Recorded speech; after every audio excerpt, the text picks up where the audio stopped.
오늘 주신 하나님 말씀은 신약성경 예배소서 2장 1절부터 10절까지입니다.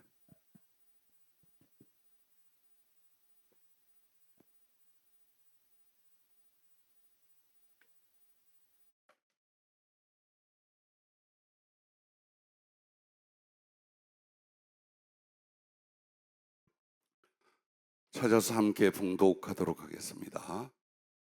신약성경 예배소서 2장 1절부터 10절까지입니다. 그는 허물과 죄로 죽었던 너희를 살리셨도다. 그때 너희는 그 가운데서 행하여 이 세상 풍조를 따르고 공중의 권세 잡은 자를 따랐으니 곧 지금 불순종의 아들들 가운데서 역사하는 영이라. 전엔 우리도 다 그 가운데서 우리 육체의 욕심을 따라 지내며 육체와 마음에 원하는 것을 하여 다른 이들과 같이 본질상 진노의 자녀였더니 긍휼이 풍성하신 하나님이 우리를 사랑하신 그 큰 사랑을 인하여 허물로 죽은 우리를 그리스도와 함께 살리셨고 너희는 은혜로 구원을 받은 것이라.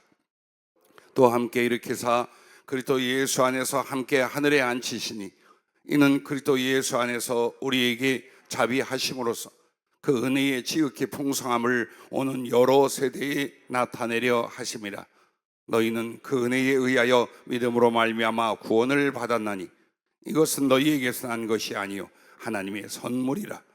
행위에서 난 것이 아니니 이는 누구든지 자랑하지 못하게 함이라.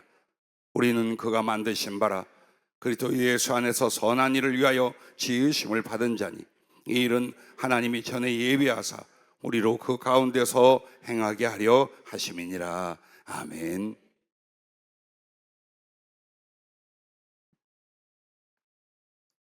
죄송합니다. 혹시 핸드폰이 살아있으면 빨리 죽여주시기 바랍니다. 늘 말씀드리죠. 예배 후에 부활한다고. 예배 시간에 핸드폰 켜두지 마셔서 다른 이들에게 큰 결례가 되니까 그렇게 해주시길 바랍니다. 오늘 말씀을 하나님께 여쭐 때에 복음이라는 제목을 말씀으로 주셨습니다. 신약성경 마가복음 1장 1절에는 하나님의 아들 예수 그리스도의 복음의 시작이라 라고 기록되어 있습니다. 과연 자주 듣고 말하는 복음이란 무엇입니까? 단어의 뜻은 기쁘고 복된 소식 혹은 말씀이라고 할 수 있습니다. 성령으로 오늘 주신 복음의 지혜와 은혜를 다시 깨닫고 구원의 은혜를 누리며 나아가 복음을 증거하는 여러분들이 되실 수 있기를 주의 이름으로 축복합니다. 할렐루야. 복음은 첫째, 하늘의 소리라고 하셨습니다. 그렇습니다. 하늘의 소리. 하늘에서 끊임없이 모든 지혜와 방법과 권능으로 하나님이 계속 말씀하고 계신다는 뜻입니다. 이것이 바로 복음의 시작입니다. 요한계시록 4장 5절에 보면 하나님 보좌 앞을 성령으로 보여주고 계십니다. 근데 그 살아계신 하나님 보좌 앞에서부터 보좌로부터 번개와 음성과 우레소리가 나고 라고 기록되어 있습니다. 그것은 하나님께서 끊임없이 이 세상을 향하여 하나님의 진리, 하나님의 구원의 복음을 증거하고 있고 외쳐 나타내고 있다는 말씀의 뜻입니다. 그 하늘의 소리에 그것은 첫째로 하나님의 마음입니다. 이 세상을 지으시고 죄인된 우리를 구원하시려는 하나님의 마음을 하나님은 계속 이 세상 인류를 향하여 외치고 계십니다. 오늘 본문으로 읽었던 예배소 2장 1절부터 7절 말씀을 보십시오. 그는 허물과 죄로 죽었던 너희를 살리셨도다. 하나님을 떠나 있던 모든 죄인은 그 허물과 죄로 말미암아 이미 육체는 살아있으나 그 영과 장래는 죽어 있다고 말씀하는 것입니다. 그때 너희는 그 가운데서 행하여 이 세상 풍조를 따르고 공중의 권세 잡은 자를 따랐으니 곧 지금 불순종의 아들들 가운데서 역사하는 영이라. 왜 우리가 죄인이며 왜 우리가 이미 죽어있던 자일까? 그 말씀을 이렇게 말합니다. 여러분과 나는 그저 세상적으로만 살았어요. 육신적으로 살았어요. 그런데 그게 세상과 몸뚱이의 죄된 삶이 곧 사단의 세력, 마귀의 세력을 따르고 받드는 것이었다라고 성경은 말씀하고 있습니다. 전에는 우리도 다 그 가운데서 우리 육체의 욕심을 따라 지내며 육체와 마음에 원하는 것을 하여 다른 이들과 같이 본질상 진노의 자녀이었더니라고 말합니다. 이 말은 하나님을 무시하고 하나님이 없는 인생으로 죄의 본성, 인간의 욕망의 본성으로만 살았기에 우리는 다른 사람들과 같이 하나님 앞에 본질상 진노받을 사람, 진노의 자녀들이었다고 말합니다. 그러나 긍휼이 풍성하신 하나님이 우리를 사랑하신 그 큰 사랑을 인하여 허물로 죽은 우리를 그리스도와 함께 살리셨고 너희는 은혜로 구원을 받은 것이라고 말합니다.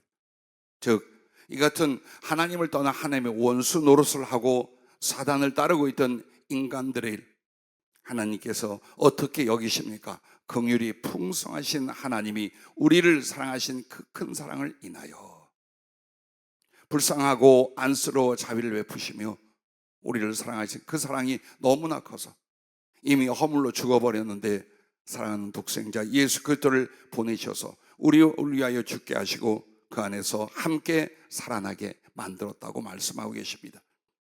또 함께 일으키사 그리스도 예수 안에서 함께 하늘에 앉히시니, 이 말은 여러분과 나를 죽음 가운데서 하나님의 자녀로 하나님의 생명으로 일으키셔서 이제는 하늘 영광을 마음껏 같이 누리고 받을 수 있는 하나님의 자녀로 여러분과 나를 세우셨다는 뜻입니다. 이는 그리스도 예수 안에서 우리에게 자비하심으로써 그 은혜의 지극히 풍성하심을 오는 여러 세대에 나타내려 하십니다. 하나님은 그 자비하심을 자기 아들 예수 그리스도를 통하여 여러분과 나를 위하여 죽으시고 살아나게 하셔서 우리에게 임한 이 구원과 초청이 하나님의 크신 긍휼과 큰 사랑과 넘치는 자비로 말미암는다는 것을 증거하고 계신다는 뜻입니다. 즉, 여러분, 우리가 보지 못하나 하나님의 마음은 어떻게 우리에게 전해지고 있습니까? 바로 이 마음입니다. 이는 그가 자기 백성을 그들의 죄에서 구원할 자이십니다. 예수님의 이름, 바로 그 이름 뜻이 하나님의 마음입니다. 당신이 지으셨습니다. 사랑의 대상으로 영원한 자식을 만들려고 인간들을 지었습니다. 그러나 죄를 범하며 하나님을 저버리고 죽음과 멸망을 향하여 살아가고 있습니다. 견딜 수 없는 하나님의 그 타는 듯한 가슴속의 긍휼과 본래부터 사랑했던 그 사랑을 인하여 자신을 내어주시고 대신 여러분을 다시 살리사 하나님의 자녀 삼으시는 바로 이 마음이 하나님의 마음인 줄로 느낄 수 있기를 바랍니다. 또한 이 하늘의 소리는 우리를 하나님이 부르시는 부르심이라는 것입니다. 오늘 계시록 4장 5절 상반절에 나오는 하늘의 소리, 보좌로부터 번개와 음성과 우레의 소리가 나고 라고 하는 말씀은 언제나 자기 백성들을 위하여 구원과 천국으로 하나님께서 부르고 계신다는 말씀입니다. 여러분, 비가 올 때 혹은 맑은 하늘에서 번개와 천둥이 일어납니다. 이 하늘에서 나타난 빛과 소리로서 모든 인간은 절대 피할 수 없는 것처럼 하나님은 죄에 대하여 책망하시고 언제나 구원에 대하여 보이시고 외치시고 감동하고 계신 것을 믿으시기 바랍니다. 그러므로 하나님은 사람이 알아들 수 있는 것과 알지 못하나 보고 감각할 수 있는 모든 것으로 하나님께서 다시 죄인들을 부르시며 하나님의 나라와 생명을 위하여 부르고 계시다는 것을 믿으시기 바랍니다. 로마서 1장 19절부터 20절에는 이는 하나님을 알만한 것이 그들 속에 보임이라. 하나님께서 이를 그들에게 보이셨느니라. 인간의 영혼과 양심 속에는 하나님을 알 수 있는 것들, 하나님을 찾게 만든 것들이 있다라는 것입니다. 그리고 장세로부터 그의 보이지 아니하는 것들, 곧 그의 영원하신 능력과 신성이 그가 만드신 만물에 분명히 보여 알려졌나니 그러므로 그들이 핑계하지 못할지라. 즉, 사람들이 나중에 가서 하나님이 계신 줄 몰랐다, 하나님 앞에 죄인 줄 몰랐다, 하나님이 구원하여 우리를 천국에 데려갈 줄 몰랐다 라고 절대로 핑계하지 못할 것은 여러분의 눈을 뜨면 자연 만물을 봅니다. 근데 내 자신의 육체와 영혼과 함께 살아가는 삶의 모든 자연 만물 속에 뭐가 있다는 것입니까? 하나님은 보이지 않습니다.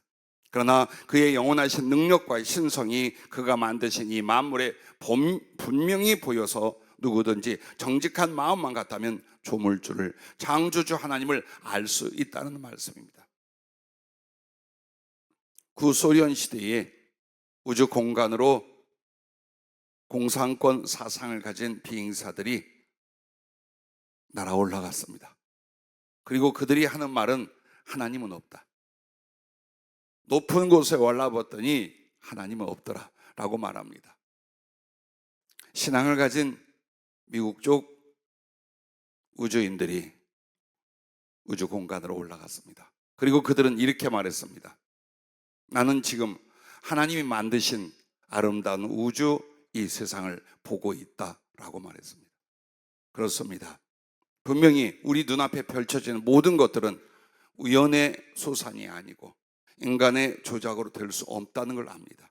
반드시 전능하시고 전지하신 어느 분이, 우리가 말하는 하나님이 이 세상 만물을 지으셨다는 걸 그 누구도 변명할 수 없다고 성경은 말하고 있는 것입니다.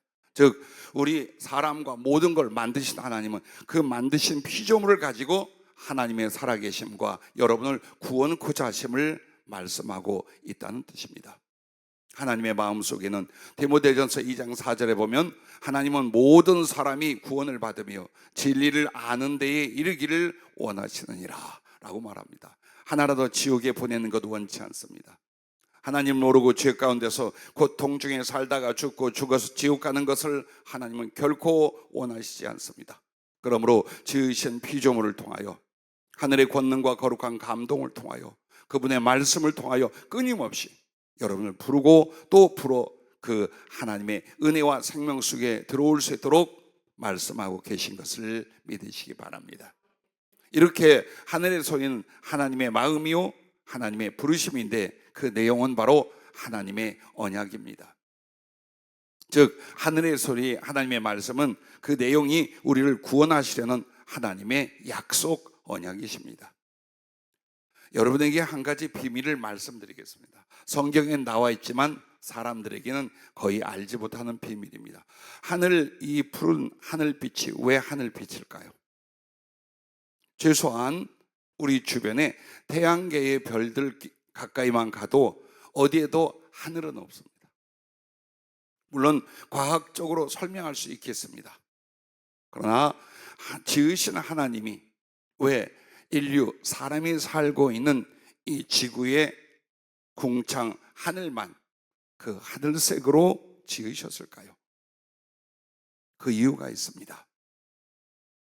성경에 하나님이 계신 곳, 하나님의 보좌와 그분의 주변과 천국의 성벽을 전부 다 무엇으로 말하냐? 벽옥, 청옥, 남보석 같다고 말합니다. 즉 그 빛이 여러분이 고개를 들어 하늘을 바라볼 때 그 쪽빛 하늘빛이 바로 진짜로 하나님의 보좌와 하나님의 그 주변과 하늘나라의 외곽 성곽이 전부 다 그렇게 하늘빛으로 되어 있습니다. 그것은 비유가 아니라 하늘나라의 실체입니다. 그러므로 이 하늘빛, 하늘을 통하여 여러분과 나를 어떻게 하는 것입니까? 하나님과 천국을 사람들에게 바라보게 하시는 것입니다.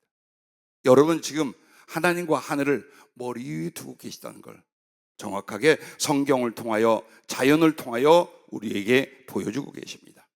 그리고 그 하늘에서 여러분은 무지개를 봅니다. 근데 그 무지개는 그냥 있는 것이 아닙니다. 하나님의 사랑과 자비를 나타내서 인류를 구원하시려는 언약의 증표라고 성경 창세기에는 정확히 말씀을 합니다. 제가 굉장히 아끼고 사랑하던 어려서부터 운동을 같이 하던 친구가 인생을 참 누릴 만큼 누렸어요. 그리고 몇 년 전 죽었어요. 24분 동안 죽었습니다. 근데 그 죽음 속에서 큰 평안을 느끼며 빛의 길을 걸어갔다고 그래요. 그리고 하늘나라 앞에서 무지개가 자기를 둘둘둘 싸고 인도하는 것을 보고 그렇게 평안하고 기쁠 수가 없었대요. 그래서 이게 죽음이라면 나는 기꺼이 죽음 속에 나를 맡기리라. 그렇게 즐겁게 가고 있는데 누가 자기 이름을 계속 부르대요. 김기정 씨, 김기정 씨. 그래서 눈을 떠보니까 간호사가 돌아오는 그 심장과 호흡을 확인하면서 계속 이름을 불렀답니다. 그리고 다시 신앙생활을 시작하고 저희 교회에 오기 시작을 했어요. 그래서 일러줬어요. 기정아, 그 무지개가 무엇인 줄 아느냐? 그게 바로 하나님 당신 자신의 성품이며 약속이다. 즉 죽음에 던져진 너를 절대로 죽지 않도록 하나님께서 그 구원의 약속과 자비의 심령으로 너를 지켜 보호하였다가 다시 믿음의 삶을 위하여 너에게 시간을 준 것이다. 그 증거는 그래서 방송도 출연을 했을 때요, 24분간 죽었다가 살아난 사나이로 우리나라 아마추어 레슬링협회 전무이사로 수십 년을 봉직했던 친구였습니다. 자, 이제는 복음은 이렇게 하늘의 소리입니다. 두 번째로 복음은 땅의 소리라고 하셨습니다.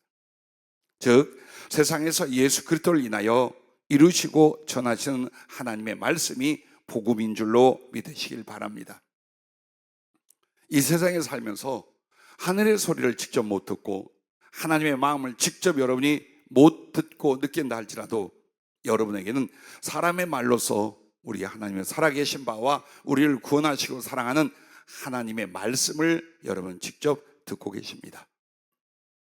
그 예수 그리스도를 통하여 여러분이 들어왔던 읽어왔던 성경 말씀과 하나님의 말씀이 곧 복음인 줄로 믿으시길 바랍니다. 그 복음의 내용 첫째는 하나님이 사람이 되셨다는 겁니다.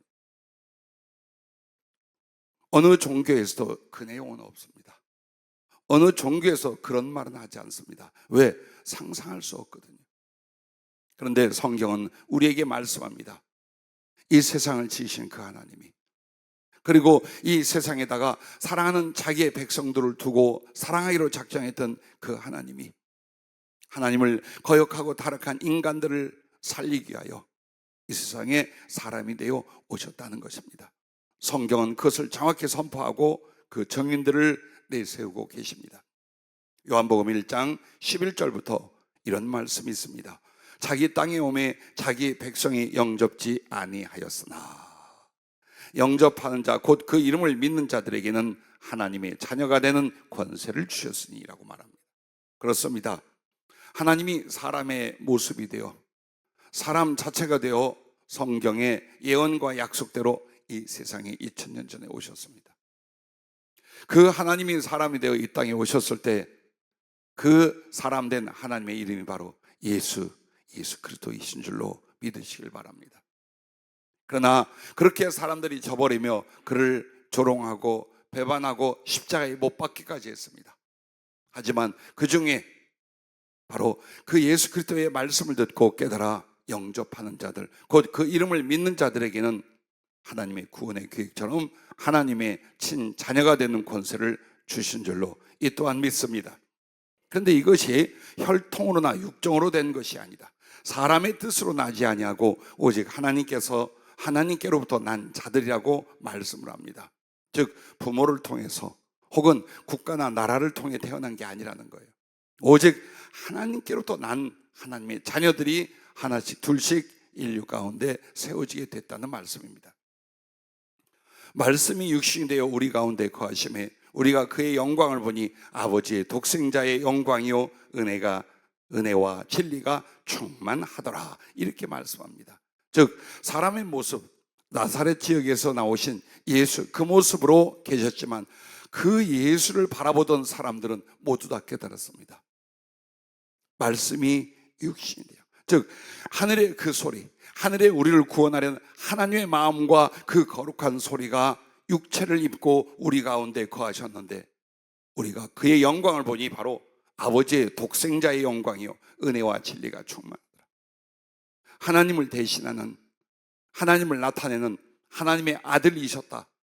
그리고 그에게는 은혜와 진리가 충만했다고 제자 요한 그리고 많은 직접 본 사람들이 이 고백을 하고 있습니다. 그리고 이렇게 말씀을 추가합니다. 본래 하나님을 본 사람이 없을 때 아버지 품속에 있는 독생하신 하나님이 나타내십니다. 예, 그렇습니다. 예수님은 하나님의 영광이요, 하나님의 생명이요, 하나님의 형상입니다. 그래서 많은 사람들이 아버지를 좀 보여주세요 하고 예수님께 배달렸어요. 그때 예수님이 제자들과 사람들에게 나를 보았거든 아버지를 보았을 텐데 어찌하여 아버지를 보여달라고 하느냐. 왜? 예수님은 그의 성품과 은혜와 긍휼과 역사 자체가 바로 하나님, 그 하나님의 가슴이었고 하나님의 은혜와 구원을 나타내신 분이었기 때문입니다. 하나님이 사람이 되다니요, 하나님이 피조물이 친히 되시다니요. 왜 그랬을까요? 바로 하나님이 죄인인 사람을 대신 대속하여 주시기 위하여 오신 줄로 성경은 말씀하고 있습니다. 읽었던 예배서 2장 4절 6절을 보십시오. 긍휼이 풍성하신 하나님이 우리를 사랑하신 그 큰 사랑을 인하여 허물로 죽은 우리를 그리스도와 함께 살리셨고 너희는 은혜로 구원을 받은 것이라. 또 함께 일으키사 그리스도 예수 안에서 함께 하늘에 앉히시니라고 말합니다. 그렇습니다. 이 세상에 하나님이 사람의 모습, 예수님의 모습으로 오셨습니다. 그 이유는 바로 여러분과 나를 대신하여 모든 죄악과 지옥과 그 저주를 받아주시고 여러분을 대신하여 하나님께 순종함으로 여러분을 다시 하나님 앞에 나아가 그의 자녀가 되며 죄의 사함을 얻으며 예수 안에서 하나님의 나라와 생명을 얻게 하시게 하여 그래서 이 땅에 오신 줄로 믿습니다. 여러분, 하나님의 말씀에는 두 종류가 있어요. 하나는 정죄의 율법입니다. 정죄의 율법이 있고 또 하나는 대속의 율법이 있습니다. 그 말은 정죄의 율법은 죄가 무엇인가를 가리키는 겁니다. 그리고 그 죄의 결과가 얼마나 비참한가를 가르쳐주는 말씀이 정죄의 율법입니다. 이것을 율법의 저주라고도 합니다. 죄인된 아담과 그 후손인 나 그리고 여러분 전 인류에게 바로 이 정죄의 율법의 저주가 적용이 돼요. 삶 속에서 슬픔과 고통 그리고 결국엔 육체로 죽습니다. 그리고 나서 심판을 받고 지옥에 던져집니다. 그것이 바로 하나님의 말씀 속에 있는 정죄의 율법이요 율법의 저주입니다. 그러나 그 율법 속에는 대속의 율법이 있습니다. 대속의 율법은 예수 그리스도께서 우리를 대신하여 주심으로 복음이 되었습니다. 즉 내가 지은 죄를 당신이 지은 죄처럼, 그래서 내가 당할 죄악의 그 저주를 당신이 직접 당해 주시고 당신의 피로써 우리를 씻고 살려주시니 이제는 여러분과 나를 위한 대속의 율법을 가르쳐 지금 복음이라고 말하는 것입니다. 하나님의 생명과 구원과 나를 예수 그리스도로 말미암아 얻게 됐음을 믿으시기 바랍니다. 그러므로 여러분과 내가 믿음을 가질 때 이것입니다. 예수님이 나를 대신하셨으니 나는 이제부터 예수님을 위하여 대신하여 살리라. 할렐루야. 그러므로 우리가 살아도 주를 위하여 살고 죽어도 주를 위하여 죽나니 그러므로 사나 죽으나 주의 것이로다. 바로 예수님하고 자기와 하나로서 믿고 살아가는 사람, 그것이 믿음으로 구원을 받는 사람입니다. 왜? 예수님이 직접 나와 당신을 하나로 여기시고 나의 모든 죄악과 저주를 대신해 주시고 나의 모든 생명과 하나님의 나라마저 당신이 대신 주셨습니다. 그래서 로마서 5장 19절에는 아담의 범죄함으로 말미암아 여러분과 나까지 죄인 된 걸 이렇게 말합니다. 한 사람이 순종하지 아니함으로 많은 사람이 죄인 된 것 같이 한 사람이 순종하심으로 많은 사람이 의인이 되리라. 아멘. 이 말은 아담이 그냥 홀로 하나님의 피조물로 만들어진 게 아니라는 겁니다. 아담은 모든 인류의 대표로서 창조되었습니다. 그리고 그에게 자유를 주고 스스로 하나님을 배웠으며 그 생명과 사랑을 알기에 그 하나님을 순종하도록 했습니다. 그러면 됩니다. 그러나 하나님을 거역하는 어느 시험 속에서 자의로 하나님을 거역하여 범죄하고 그는 인류를 대신하여 죄를 짓고 범죄자가 됩니다. 그리고 그 혈통 속에 태어난 모든 인간들은 역시 죄 가운데 태어나게 됩니다. 그럼 억울하지 않습니까? 내가 죄를 알지도 못하며 하나님을 보지도 못했는데 우리의 시조 아담이 범죄했다고 지금 내가 죄인으로 산다는 게 이게 말이나 됩니까? 예, 말이 됩니다. 그래서 하나님은 억울하지 말라고 이번에 두 번째 아담, 두 번째 인류의 대표를 바로 당신 자신이 예수님이 되어 이 땅에 오셔서, 그래서 똑같은 조건에서 여러분의 대표와 여러분의 대신으로 하나님께 대한 순종과 그리고 그 죄악을 갚기 위한 대속의 죽음과 부활을 이루어 주셨습니다. 그러므로 혈통적으로는 아담 안에서 모두 다 죄인이 되지만은 믿음 안에서 예수 그리스도로 말미암아 여러분 죄 사함을 얻고 하나님의 생명과 자녀가 되는 것을 믿으시기 바랍니다. 이렇게 해서 하나님을 저버린 인류를 하나님께서 예수님이 되셔서 그 모든 죄악을 대속하시고 여러분에게 다시 생명과 그 나라로 부른 바 된 줄로 믿으시기 바랍니다. 그러므로 하나님이 세상을 구원할 소리, 즉 복음이 되신 줄로 믿습니다. 하나님의 아들 예수 그리스도의 복음의 시작이라고 성경은 선포하고 있습니다. 동시에 이 세상에서 우리 주님을 통하여 이렇게 말씀을 하고 계십니다. 누구든지 주의 이름을 부르는 자는 구원을 받으리라. 그런즉 그들이 믿지 아니하는 일을 어찌 부르리요? 듣지도 못하는 일을 어찌 믿으리요? 전파하는 자가 없이 어찌 들으리요? 보내심을 받지 아니하였으면 어찌 전파하리요? 기록된 바 아름답도다 좋은 소식을 전하는 자들의 발이여 함과 같으니라. 예, 그렇습니다. 어떻게 믿으라고요? 그 예수님을 믿어 이름을 부른다면 구원을 받는데 믿지 않는데 어떻게 부를 것이고 듣지 못했는데 어떻게 믿을 수 있습니까? 전파하는 자가 없이 어떻게 들으며 하늘에서 보내심을 받지 아니했다면 어떻게 전파하겠습니까? 그러나 바로 하나님이 직접 사람 예수님이 되어서 이 땅에 오셔서 자기의 생명과 존재로 복음이 되셨고 오늘 그 발이 우리에게까지 복음을 가지고 오신 줄로 믿습니다. 전 예수님과 그 발을 여러 차례 보았습니다.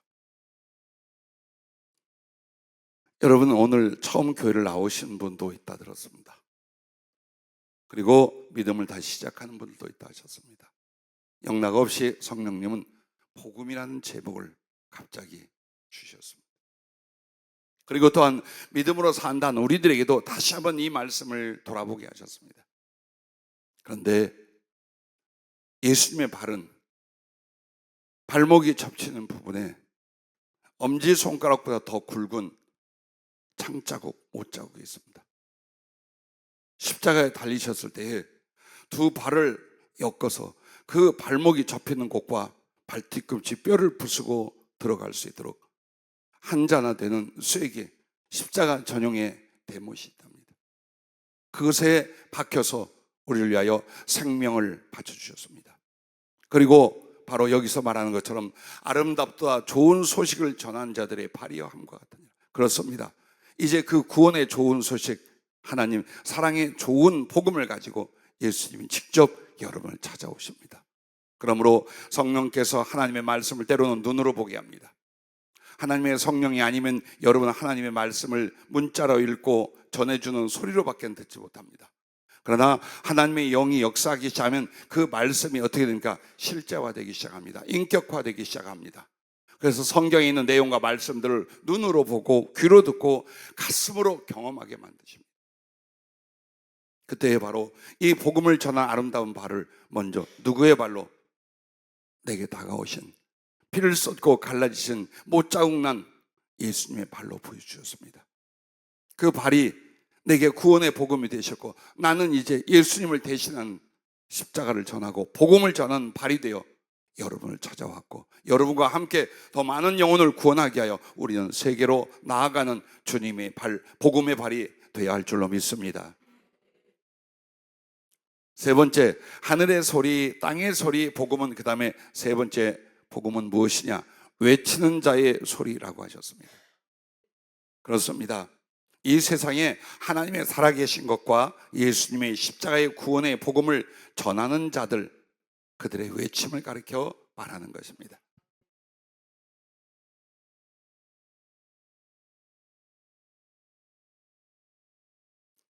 그런데 이 세상에서 복음을 전하고 그 구원의 소식을 외치고 있는 분이 사람만이 아니에요. 사람만이 아니에요.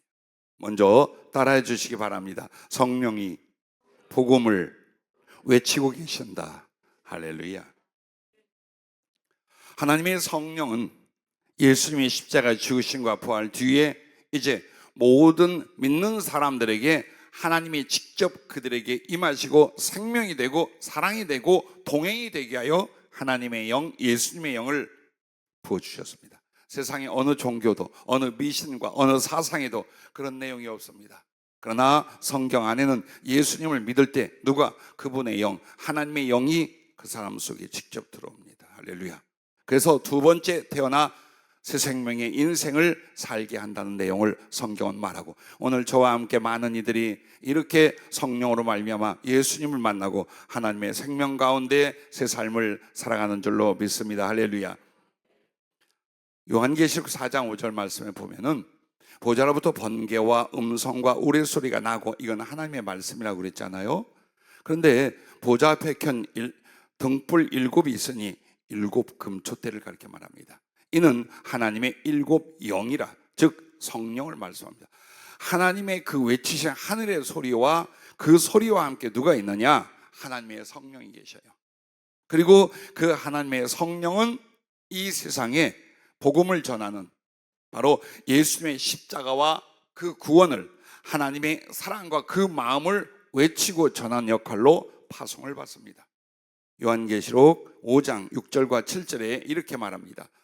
내가 또 보니 보좌와 내 생물과 장로들 사이에 한 어린 양이 서 있는데 일찍이 죽임을 당한 것 같더라. 그에게 7 뿔과 7 눈이 있으니 이 눈들은 온 땅에 보내심을 하던 하나님의 7 영이더라. 이렇게 말씀합니다. 그리고 그 어린 양이 나와 보좌에 앉으신 이의 오른손에서 두루마리를 취하시니라라고 말합니다. 즉 이 두루마리는 성경 말씀이요 세상에 되어질 하나님의 역사를 말씀하는 겁니다. 즉 하나님의 말씀을 예수님이 받아서 누구를 보내느냐? 하나님의 성령, 7 눈이라 표현되는 그 성령을 보내십니다.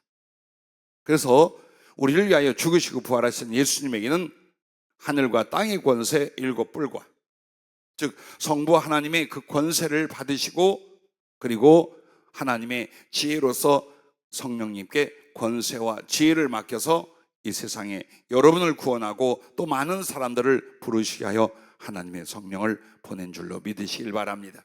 그러므로 사도행전 1장 8절에 오직 성령이 너희에게 임하시면 너희가 권능을 받고 예루살렘과 온 유대와 사마리아와 땅끝까지 이르러 내 증인이 되리라 하시니라고 말씀합니다. 그렇습니다.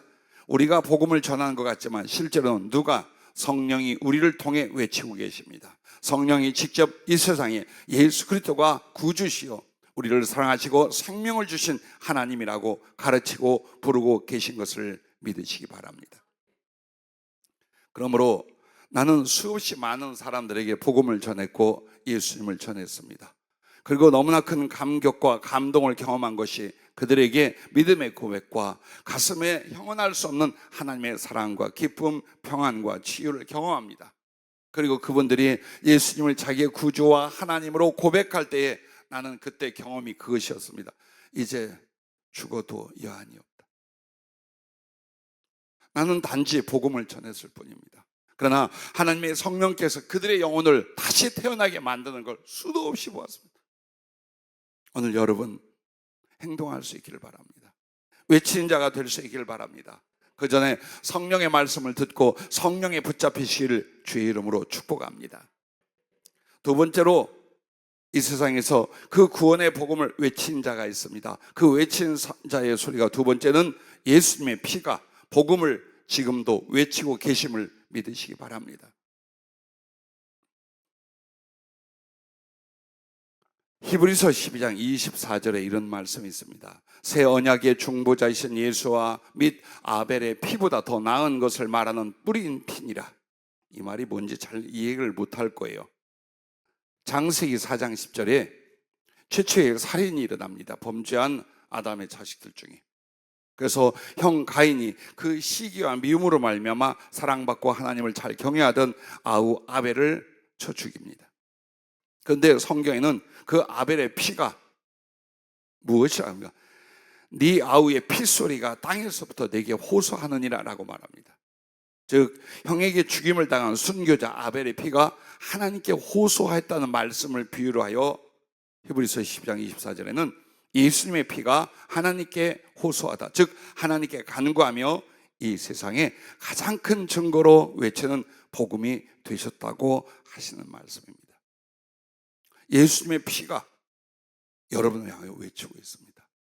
그래서 결국 교회를 나간다 이렇게 믿음이 시작이 돼요. 그리고 마음에 어느 정도 하나님이 계신 것과 예수님이 그렇게 하셨구나 라고 조용히 믿음이 시작이 됩니다. 그런데 여러분의 믿음이 정말 진실하고 절실해지는 순간은 언제냐?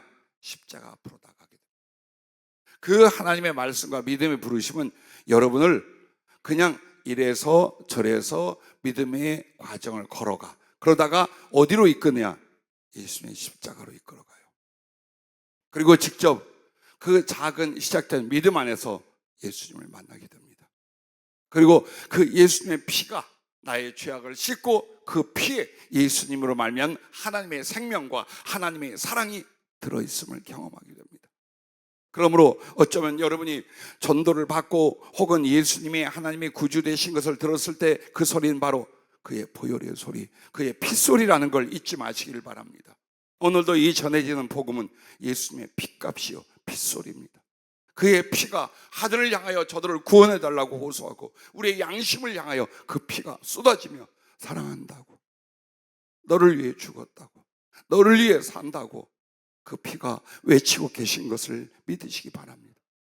그러므로 예수님의 피는 죽음의 증거가 아닙니다. 살아있는 생명이며 살리는 생명이심을 믿으시기 바랍니다. 온 인류에게, 그리고 주님이 세상 종말에 오실 때까지 예수님의 피는 구원을 전하며 외치고 계신 것을 믿으시기 바랍니다. 할렐루야. 그리고 이제 마지막으로는 세상의 복음을 외친 자들의 소리가 무엇입니까? 따라해 주시면 고맙겠습니다. 선한 양심들이 복음을 외친다. 난 예수 믿는 사람이 복음을 전한다 이렇게 말씀할 줄 알았어요. 교인들이 나가서 전도를 하더라 이렇게 말할 줄 알았어요. 그런데 주님은 그렇게 말씀 안 했어요. 뭐라고 하셨느냐? 선한 양심들이 복음을 외친다. 이 말씀의 의미가 무엇일까요? 이 선한 양심이란 예수님의 피와 성령님의 복음으로 거듭나고 죄사함 받고 구원받은 영혼들을 가리켜 말합니다. 히브리서 9장 14절에 보면 하물며 영원하신 성령으로 말미암아 흠없는 자기를 하나님께 드린 그리스도의 피가 어찌 너희 양심을 죽은 행실에서 깨끗하게 하고 살아계신 하나님을 섬기게 하지 못하겠느냐. 죽은 양심이 무엇이었습니까? 죄악과 자기만을 위하여 살던, 세상만을 위하여 살던 바로 그런 심령, 그런 중심을 가리켜 죽은 양심 혹은 악한 양심이라 말합니다. 전에 우리가 그렇게 살았습니다. 그런데 여러분과 나에게 성령과 예수님의 피로 말미암아 여러분과 나를 양심을 죽은 행실에서 깨끗하게 하셨고, 그러므로 살아계신 하나님을 넉넉히 섬길 수 있는 영혼의 변화가 일어났다 이 말입니다.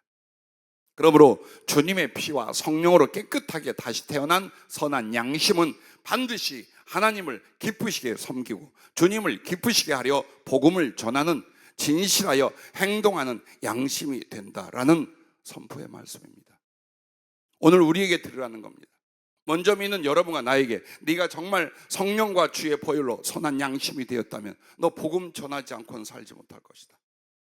만약 네가 복음을 전하지 않고 영혼을 지옥에서 살리려 하고 하나님의 그 거룩한 생명의 피를 증거하지 않는다면 너 다시 태어난 거 맞냐? 네 양심이 나로 인하여 다시 태어난 거 맞냐? 라는 질문입니다.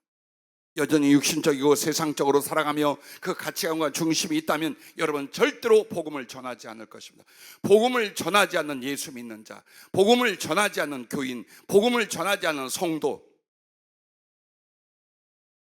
주님은 이 사람들을 성도라 교인이라 말하지 않습니다. 그들 가운데 주님이 이렇게 말합니다. 선한 양심들. 내가 구원을 얻었기 때문에, 내가 지옥에서 살림을 받았고 살아계신 하나님을 예수 안에서 만났기 때문에 내 영혼은 다시 태어났어요. 그렇기 때문에 나도 이것을 전하지 않고는, 이 사랑과 이 생명을 증거하지 않고는 절대로 견딜 수 없어. 그것이 내 양심이며 행동하는 양심이 되는 겁니다. 여러분을 돌아보십시오. 교회에 소속된 게 믿음이 아닙니다. 예배에 참여하여 하품이나고 졸다가 돌아가고 무슨 내용으로 예배를 드렸는지 무슨 말씀인지 기억도 못하는 이런 식의 신앙이 거듭난 양심 아닙니다. 절대로 하나님 못 만난 모습입니다. 난 이 선한 양심이라는 말에 굉장히 찔리고 정말 눈물이 났습니다. 그래, 나와 믿음의 성도들, 내가 돌보고 양육하는 사람들은 예수님의 피와 성령으로 다시 나서 선한 양심이 된다면 얼마나 기쁘게 하나님을 섬기며, 그리고 그 주님을 기쁘시게 하기 위하여, 그리고 자기 아는 양심을 통하여 얼마나 열정적으로 복음을 전하고 있겠는가. 또한 사도행전 5장 29절부터 이런 말씀이 있습니다. 베드로와 사도들이 대답하여 이르되 사람보다 하나님께 순종하는 것이 마땅하니라. 너희가 나무에 달아 죽인 예수를 우리 조상의 하나님이 살리시고 이스라엘에게 회개함과 죄 사함을 주시려고 그를 오른손으로 높이사 임금과 구주로 삼으셨으니라.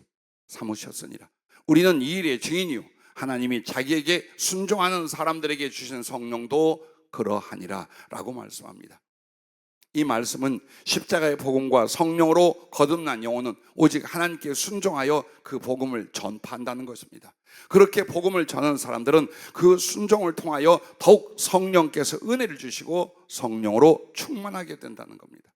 그러므로 여러분과 내가 정말 선한 양심이 되었습니까? 성령으로. 그렇다면 복음을 전할 것입니다. 하나님을 기쁘시게 하며 하나님의 사랑과 하나님의 구원을 전하게 될 것입니다.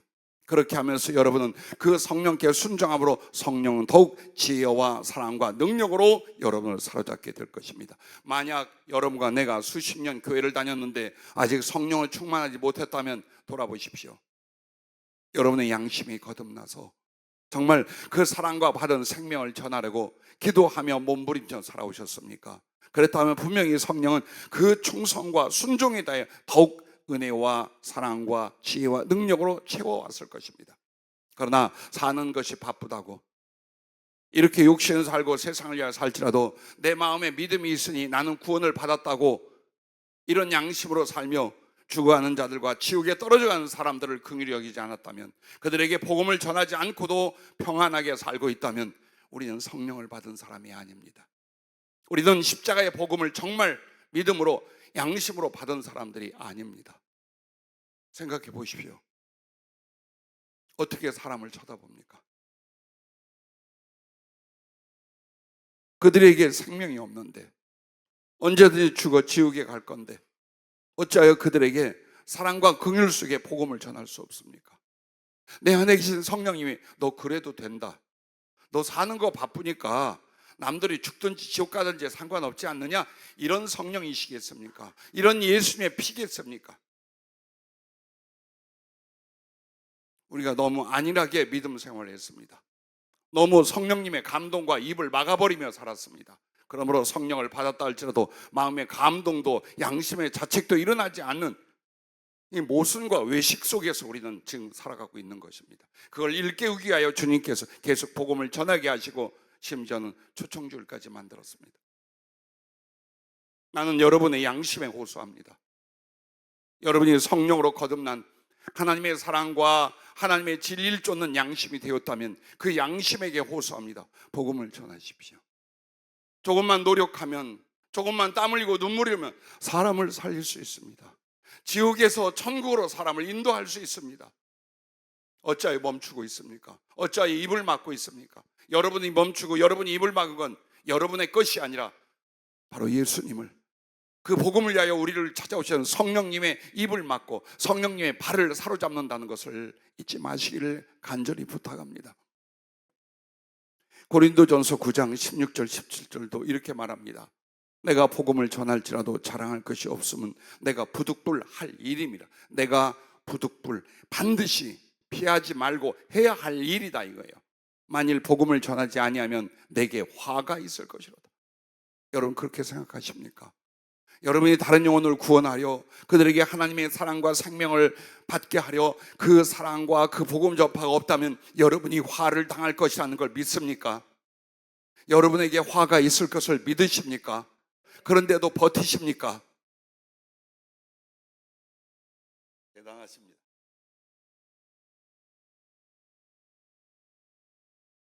그 화가 뭘까요? 왜 성경은 그렇게 말할까요? 그러면서 내가 내 자의로 이것을 행하면 상을 얻으려니와 내가 자의로 아니한다 할지라도 나는 사명을 받았노라. 복음을 전하는 것은 사명이라는 것입니다.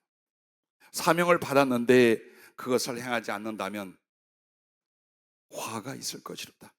즉 이 말입니다. 구원받은 선한 양심은 자기를 구원한 그 복음을 전하는 사명으로 살게 됩니다. 그런데 복음을 전하지 않는 것을 거역과 불충과 저주가 된다는 것을 두려워하는 것입니다. 그것은 하나님을 거역하는 것입니다. 그것은 불충입니다. 그리고 하나님의 진노를 살 만한 저주가 됩니다.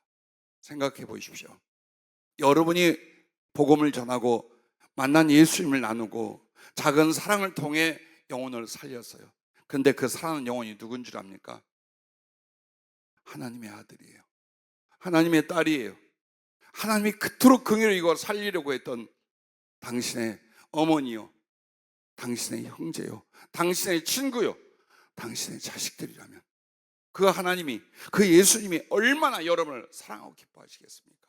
그런데 모든 걸 다 내어주었는데 당신의 친구와 당신의 모친과 당신의 자녀들이 죽어가고 있는데 여러분은 먹고 마실 걱정만 하고 있어요. 예수님의 가슴이 얼마나 통탄하고 아파할까요? 그 상태가 저주입니다, 여러분에게. 복음을 전하지 않는 신앙인, 전도하지 않는 예수 믿는 사람, 절대로 다른 영혼을 구원하지 않는 구원받았던 사람들, 그들에게 화가 있을 것이라고 성경은 말합니다. 난 여러분에게 이 말씀을 바꾸어 전합니다. 여러분은 복음의 사람이요, 복음을 전할 사람이요, 영혼을 사랑하는 사람이요, 예수님을 따라 영혼들을 구원할 사람이므로 여러분은 하늘의 상을 받을 사람인 줄로 믿습니다. 할렐루야. 그러므로 누가복음 19장 40절에는 이렇게 말씀합니다. 대답하여 이르시되 내가 너희에게 말하노니 만일 이 사람들이 침묵하면 돌들이 소리 지르리라 하시니라. 예수님이 예루살렘에 입성할 때 많은 사람들이 주님을 찬양하고 외칠 때에 그것을 막으라 하던 그 유대인들을 향하여 주님 말하신 거예요. 만일 이 사람들이 침묵하면 돌들이 소리 지르리라. 만약 이 말씀을 여러분과 나에게 적용해 봅시다. 구원받은 내가 복음을 전하지 않고 침묵한다면 오히려 돌들이 복음을 외칠 것이라는 주님의 강력한 책망이십니다. 구원받은 선한 양심을 여러분이 가졌다면, 전에는 우리가 무익한 돌멩이처럼 살았습니다. 그러나 복음을 외치는 지금은 생명의 떡이 되어야 될 줄로 믿습니다. 전에는 하나님을 거역한 사단의 종 뱀과 같았으나 지금은 성령으로 복음을 전하는 생선이 될 수 있기를 바랍니다. 그러므로 마태복음 7장 9절 10절에 너희 중에 누가 아들이 떡을 달라 하는데 돌을 주며 생선을 다하는데 뱀을 줄 사람이 있겠느냐? 바로 이것으로 우리에게 말씀을, 복음 전파를 적용해 주신 내용입니다. 여러분, 말씀을 마치려고 합니다. 여러분, 예수님의 십자가의 복음을 들어 믿고 30배, 60배, 100배의 결실을 이루는 사람은 오직 그 구원의 복음을 들을 수 있는 귀가 있는 자입니다. 마태복음 13장 9절에 귀 있는 자는 들으라 하시니라. 계시록 2장 7절에도 귀 있는 자는 성령이 교회들에게 하신 말씀을 들을지어다. 이기는 그에게는 내가 하나님의 낙원에 있는 생명나무의 열매를 주어 먹게 하리라. 이렇게 말씀을 합니다. 그러므로 지금 우리 교회 다니는 교인들도 혹은 세상의 사람들도 믿어 구원받을 사람이 누굽니까? 들을 수 있는 귀가 있다. 즉 예수 그리스도로 말미암아 하나님의 살아계심과 하나님의 사랑과 그 거룩한 희생과 구원에 대하여 들을 때에 양심으로 받을 수 있는 사람들입니다. 양심으로 그 복음을 받을 수 있는 사람이 무엇입니까? 하나님의 복음을 들을 수 있는 귀가 있는 사람들입니다. 그들이 지난날 어떻게 살았든지 지금 어떤 고통이나 낙심할 상황이 있을지라도 들을 수 있는 귀가 있다면 하나님은 그 사람을 찾아오셔서 그 복음으로 구원하실 줄로 믿습니다. 그리고 그 구원의 증거로 가슴 속에 하나님의 치유와 소성이 일어날 것이요 그의 삶에 큰 변화를 주실 줄로 믿으시길 바랍니다. 그 영혼의 귀로 듣고 진실로 구원을 받은 자들이 그 다음 단계가 있습니다. 심장과 입이 열리게 됩니다. 주님을 그 십자가의 사랑과 생명의 복음을 들을 수 있는 귀로 있는 사람, 그 사람은 듣고 구원을 받았어요. 그러고 나면 어떤 일이 보이자 이제는 귀가 열리는 것이 아니라 심장과 입이 열리는 겁니다. 즉 한마디로 그 심장은 예수님의 뜨거운 사랑의 가슴으로 바뀝니다. 그래서 그 사랑으로 말미암아 다른 영혼들을 사랑하게 되고 그 영혼들을 살리게 하여 삶을 바꾸기 시작합니다. 이것이 심장이 살아나는 사람입니다. 그러나 만약 심장이 살아나지 않다면 여전히 삶의 허무와 무의미를 그리고 육신과 이 세상 것에 대하여 오직 거기에 꽂혀 자기의 영혼도 인생도 삶도 바치게 될 것입니다. 여러분, 예수님을 인하여 말씀을 듣는 귀가 생겨서 믿음으로 구원을 얻었다고 생각하십니까? 그렇다면 여러분의 심장을 돌아다 보십시오. 얼마나 주님 사랑에 뜨거운 가슴이 되었는가.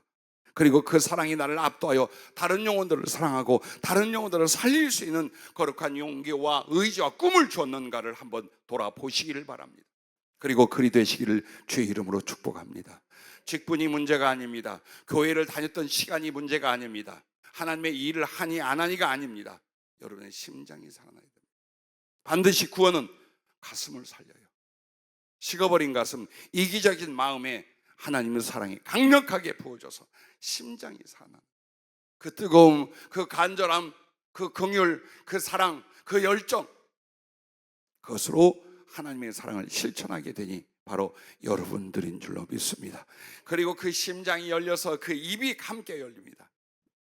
그러므로 목숨을 다하여 복음을 전하는 사람, 어떻게 해서라도 내가 만난 예수님 하나님의 나라와 구원을 증거하고 그 영혼을 살리고 하나님의 생명과 사랑 속에 들어오게 하려고 그의 입이 절대 닫아지지 않는 사람이 된다는 것을 잊지 마시길 바랍니다. 그러므로 에베소 2장 10절 말씀을 주목해 주십시오. 우리는 그가 만드신 바라. 그래요, 처음에도 하나님이 우리를 창조하시고 만들었지만 두 번째 태어난 성령으로 거듭난 예수 믿고 구원받은 모습으로 하나님께서 우리를 다시 만드셨습니다. 그리스도 예수 안에서 선한 일을 위하여 지으심을 받은 자니, 예, 그렇습니다. 육신을 위하여, 죄를 위하여, 자기의 욕망을 위하여 살아가던 우리들이 이제는 그리스도 예수 안에서 하나님의 선한 일을 위하여 여러분이 지금 다시 지음을 받았다는 사실을 잊지 마시길 바랍니다. 이 일은 하나님이 전에 예비하사 우리로 그 가운데서 행하게 하려 하십니다. 한마디로 하나님께서 이 세상에 하나님의 긍휼과 사랑을 베풀고 그 속에서 많은 영혼을 구원하시려는 그 하나님의 작정하신 일을 이제 여러분을 통해 이루시고자 여러분을 살렸고 여러분을 사랑했고 여러분의 양심과 영혼과 삶을 하나님의 가슴과 사랑으로 바꿔 놓으셨습니다. 그러므로 이제 삶의 목적이 다르고 삶의 내용이 달라졌을 것입니다. 아직도 여러분이 육신적이고 세상적이라면 복음을 듣지 못한 것입니다.